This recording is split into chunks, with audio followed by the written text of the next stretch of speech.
Hello friends, I am Dinesh and this is the quick revision video on sequence and series with shortcut method.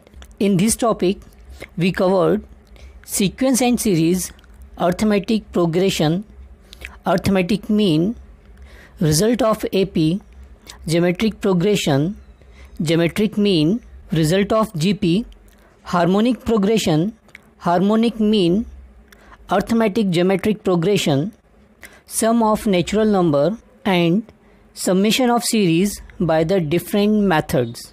Okay तो इस topic में हम सबसे पहले start करते हैं सीक्वेंस एंड सीरीज. तो सीक्वेंस एंड सीरीज को हम समझें.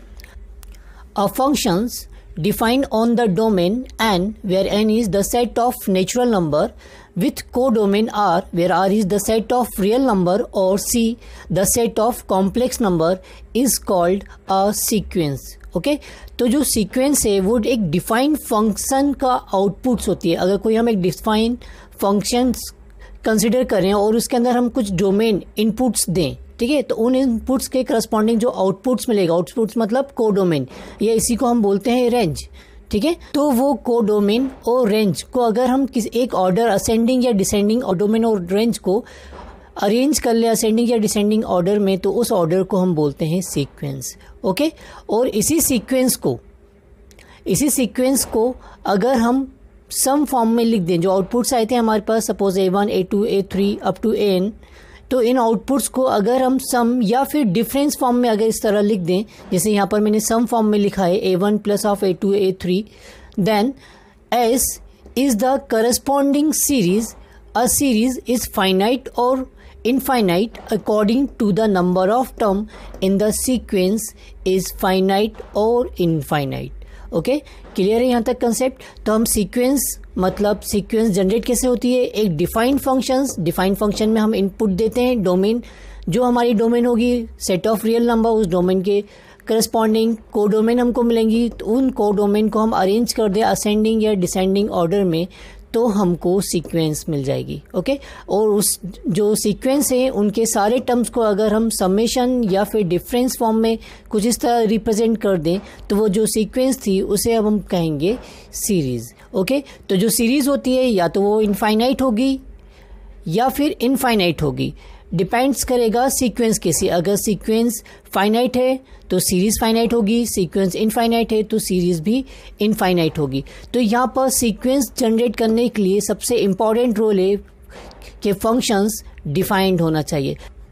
तो हम एक डिफाइंड फंक्शंस की बात करते हैं. फंक्शंस को ऑलवेज रिप्रेजेंट करते हैं y equal to F of X के फॉर्म में. यहाँ पर राइट हैंड साइड पे एफ ऑफ एक्स हमारा डोमेन का पार्ट होता है. यहाँ पर हम डोमेन पुट करते हैं, उसके करस्पॉन्डिंग हमको y में कोडोमेन मिलती है. जैसे अगर हम एक फंक्शंस बनाए, जैसे यहाँ पर हमने जो सीरीज और सीक्वेंस को समझने के लिए हमने A1 A2 A3 up to AN terms लिए थे, हम इसी फॉर्म में एक फंक्शन को रिप्रेजेंट करते हैं. जैसे हमारे पास एक फंक्शन है AN is equal to 2 to the power suppose n minus 1.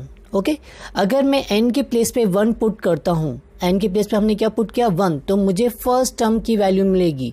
तो 1 पुट करने पे 1 माइनस 1 0, 2 की पावर 0 दैट इज 1. तो first term of this sequence मिला मुझे 1. ओके अगर मैं n के प्लेस पे 2 पुट करूंगा तो मुझे मिलेगा A2, और 2 यहाँ पुट हुआ तो 2 माइनस 1 1, और 2 की पावर 1 इज 2. राइट सिमिलरली अगर 3 पुट करें तो हमको टर्म्स 3 की वैल्यू मिलेगी. 3 पुट करने पे 3 माइनस 1 2, और 2 की पावर 2 इज 4. राइट तो इस तरह हम सीक्वेंस को जनरेट कर सकते हैं. और सीक्वेंस के अंदर नंबर ऑफ टर्म n होते हैं. अब ये जो नंबर ऑफ टर्म n है ये बाउंडेड भी हो सकते हैं, मतलब फाइनाइट भी हो सकते हैं और इनफाइनाइट भी हो सकते हैं, बिकॉज n के प्लेस पे हम एनी नेचुरल नंबर यहाँ पुट करने वाले हैं. तो एनी नेचुरल नंबर मतलब ये अनकाउंटेबल नंबर है, या फिर हम फिक्स कर लें कि A3 A4 A5 up to अगर सिर्फ हमको सपोज A8 तक ही जाना है, A8 तक ही जाना, तो यहाँ इस टर्म पर हमने क्या कर दिया, इस सीरीज को बाउंडेड कर दिया, मतलब ये जो इस सीक्वेंस को हमने बाउंडेड कर दिया. तो A8 जो अगर इस टर्म की वैल्यू हम निकालेंगे तो वो होगी, हमने n के प्लेस पे 8 पुट किया तो 2 to the power 8 minus 1 that is 2 to the power 7, और 2 टू दी पावर 7 इज 128. तो जो ये सीरीज जो ये सीक्वेंस हमने जनरेट की उसका लास्ट टर्म हो गया 128। अगर ये बाउंडेड नहीं होती तो हम नंबर ऑफ टर्म्स ऐसे ही पुट करते जाते और आगे हम एंड टर्म्स इस सीक्वेंस के निकालते जो कि अनकाउंटेबल होते, इनफाइनाइट्स होते। ठीक है, यहाँ पर हमने अगर इसको 8 तक ही बाउंडेड कर दिया तो ये फाइनाइट हो गई, अगर इसको बाउंडेड ना करें तो ये इनफाइनाइट सीक्वेंस बन जाएगी। ठीक है, ओके। तो इस तरह सीक्वेंस को समझने के बाद हम सीरीज़ को समझे तो सीरीज़ के अंदर हमको इन सारे टर्म्स को ऐड करना होता है ना, इन सब सारे टर्म्स को हमको ऐड करना है, समेशन करना है। तो फाइनली ए एन हमने एक फंक्शन कंसिडर किया था, एन इज इक्वल टू था 2 to the power n-1।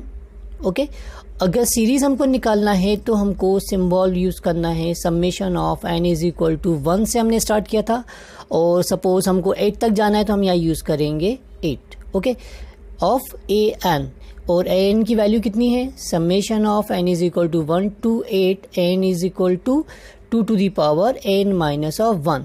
तो 1 पुट करने पर हमको इस सीरीज़ का फर्स्ट टर्म मिलेगा a1 जो कि होगा 1। नेक्स्ट टर्म जब हम पुट करेंगे तो उसको प्रीवियस टर्म के साथ हमको ऐड करना होगा। 2 पुट करने पे हमको मिलेगा 2, और जिसकी वैल्यू हमने निकाली थी यहाँ पर 2, तो ये प्लस ऑफ 2 हो गया। सिमिलरली a3 होगा हमारा 4 अप टू a8 होगा हमारा 8 होगा 128, और इन सारे टर्म्स को आपस में ऐड कर देंगे। क्लियर? अगर ऐड करते हैं तो इसका रिजल्टेंट आ जाएगा, अगर ऐड नहीं करते तो ये जो फॉर्म यहाँ आ रहा है इस फॉर्म को हम बोलेंगे सीरीज। क्लियर है, सीक्वेंस एंड सीरीज। तो चलिए अब हम नेक्स्ट स्टार्ट करते हैं, अर्थमेटिक प्रोग्रेशन।